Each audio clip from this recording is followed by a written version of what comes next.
Chapter 8.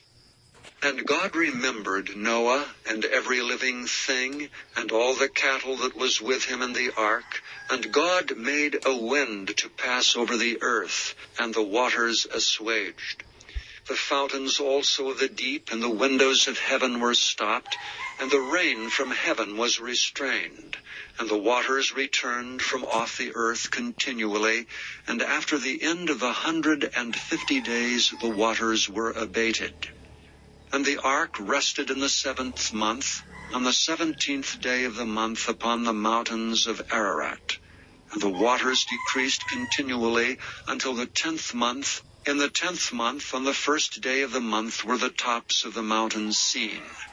And it came to pass at the end of 40 days that Noah opened the window of the ark which he had made, and he sent forth a raven which went forth to and fro until the waters were dried up from off the earth.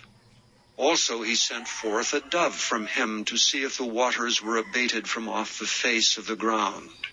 But the dove found no rest for the sole of her foot, and she returned unto him into the ark, for the waters were on the face of the whole earth.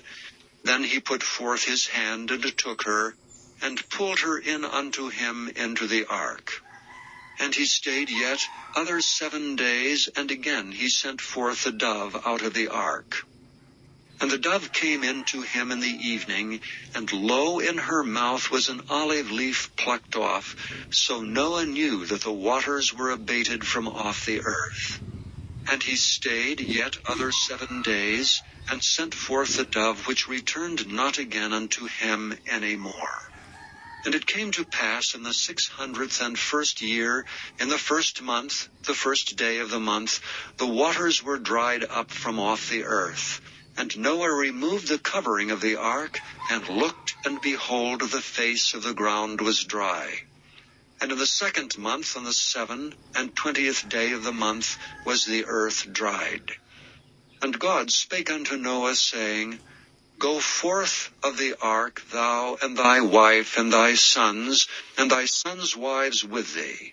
Bring forth with thee every living thing that is with thee of all flesh, both of fowl and of cattle, and of every creeping thing that creepeth upon the earth, that they may breed abundantly in the earth, and be fruitful, and multiply upon the earth.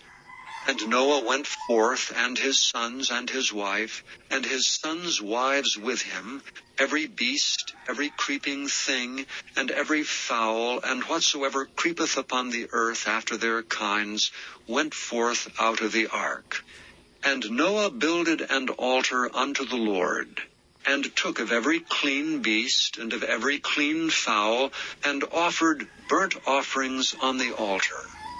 And the Lord smelled a sweet savor, and the Lord said in his heart, I will not again curse the ground any more for man's sake, for the imagination of man's heart is evil from his youth. Neither will I again smite any more everything living as I have done. While the earth remaineth, seedtime and harvest, and cold and heat, and summer and winter, and day and night shall not cease.